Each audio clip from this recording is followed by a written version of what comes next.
khilaafka siyaasadeed ee ururka Taliban ayaa sii xoogaystay waxaana la sheegayaa in uu ka dhashay loolan dhanka awoodaha ah oo ay dowladda markaa kumeel gaarka ah ay wasiirada qaarkood aysan ku qanacsanayn in saami qaybsiga ama qaabka u dhacay saami qaybsiga xukuumaddaasi.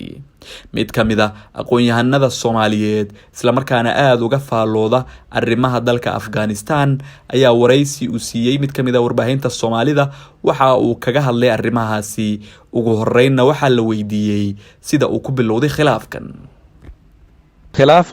ka dhex qarxay Taliban inkastoo iyagu ay dafirayaan oo ay beeninayaan oo ay leeyihiin waxba kama jiraan haddana ilo xoogaala waxay xaqiijinayaan in meesha khilaaf weyn uu ka dhacay. arinta ugu horeysa ee la sheegaya waxa weeyaan in xubnaha qaar loo magacaabay inay wasiir ku-xigeenno ay ka noqdaan xukuumadda hilgaadhsiineed ee ay magacowday Taliban inaanay ku qanacsanayn isla markaana iyagu u arkayeen xukuumaddani inay hadheeyeen oo ay saameynta ugu weyn ay ku leeyihiin madaxda Taliban iyo qabaa'ilka Bashtuunka. marka iyagu kuma qanacsana. taasi waa mid ka mid ah waxyaabaha la isku hayo. dhanka siyaasadda guud iyo maamulka dalka iyana maxaa la isku hayaa oo ay mas-uuliyiintu isku diidan yihiin? waxa kale oo iyadana la isku hayaa siyaasadda guud ee waddanka lagu maamulayo. dadka qaar waxay aaminsan yihiin ama canaasirta qaar ee Taliban ku dhex jira waxay aaminsan yihiin in qaab yacni furfuran oo caalamka lagula hadli karo la yimaado si markaasi iyaga loogu sii daayo dhaqaalaha laga xanibay aqoonsina ay u helaan. halka qaarna ay aaminsan yihiin arrintan inay tahay furasho iyagu ay furteen imaaradda islaamiga ee Afghanistan isla markaana ay tahay inay iyagu xoojiyaan jihaadka. Dr. Xuseenow, Taalibaaniyiintu markii ay galeen madaxtooyada durbaba waxay siibeen calankii astaanta dalka Afghanistan u ahaa iyagoo ku bedelay midkii ay wateen ee cadda. arrintan calanka iyana waa la isku hayaa, bal inoo faahfaahi. waxaa kaloo la isku hayaa calanka waddanka uu yeelanayo. Taliban dalka waxay la soo galeen calankooda cad, waddankuna calan hore ayuu lahaa. marka qaar waxay leeyihiin calankii hore dalka uu lahaa waa in meesha laga dejiyaa laguna bedelaa kan Taliban. qaarna waxay leeyihiin maye waa in labadaba la isbarbar dhigaayo oo labadaba midna waa inuu noqdo calanka xisbiga dalka xukuma, midna waa inuu noqdo calanka waddanka.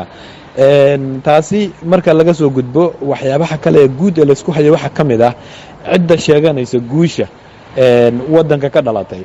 مثلا mulla baradar iyo gruubkiisi waxay aaminsan yihiin in guusha iyagu ay hanteen oo ay dalka kaga saareen Mareykanku inay ahayd mid iyagu ay keeneen maadaama iyagu wada hadal siyaasadeed ay la galeen Mareykanka iyo NATO.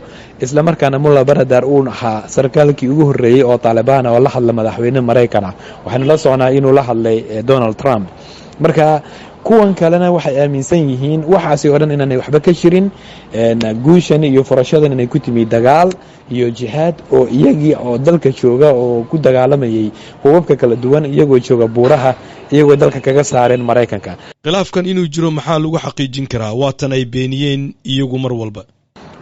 khilaafkaasi inuu jiro waxyaabaha kale aan ku xaqiijin karna waxaa ka mid ah mulla baradar oo isaga ah ninka ra'iisul wasaare ku-xigeenka ka ah xukuumadda Taliban inuu ka maqnaa qaabilaadda wasiirka arrimaha dibadda ee dalka Qatar oo dhawaan booqday Afghanistan.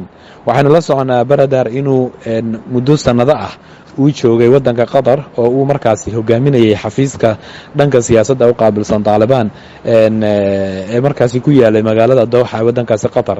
marka inuu ka maqnaado arrin la yaab leh bay ahayd runtii maadaama dalkii uu martida u ahaa muddo sanado ah wasiirkiisii arrimaha dibadda uu yimi waddankooda inuu qaabilo oo weliba safka hore inuu isaga fadhiyaa bay ahayd. marka ka maqnaanshihiisa sidoo kale waxa ay caddaysay inuu cadho uu kaga maqnaa isla markaana uu ka tegey magaalada Kabul.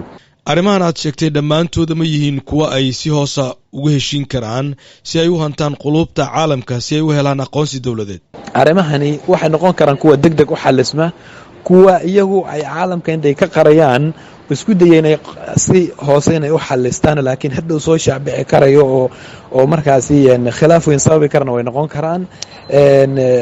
waana arrin runtii khatarteeda leh una baahan runtii in iyagu ay fursadan maanta ay haystaan Taliban waxay doonaanba ku heshiiyaan inay iyagu ka faa'iideystaan si caalamka ay ula macaamilaan.